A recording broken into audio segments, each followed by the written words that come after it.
Multiply 575 by 1.12 using long multiplication.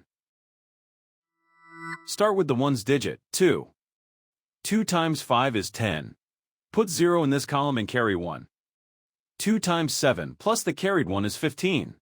Put 5 in this column and carry 1. 2 times 5 plus the carried 1 is 11. The first partial product is 1150. Now use the tens digit, 1.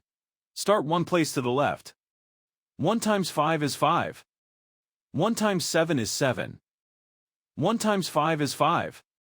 The second partial product is 5750.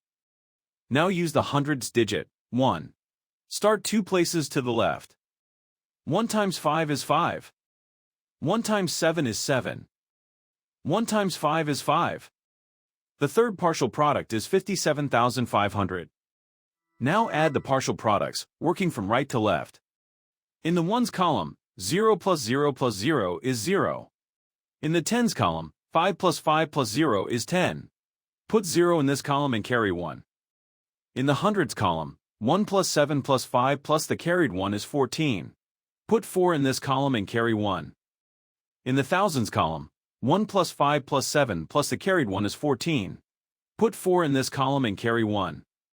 In the 10 negative thousands column, 5 plus the carried 1 is 6. The whole negative number product is 64,400. Count the highlighted digits after each decimal point. The factors have 2 decimal places altogether, so the product needs 2 decimal places. Place the decimal point 2 places from the right. 64,400 becomes 644.00. That is simply 644. So 575 times 1.12 is 644.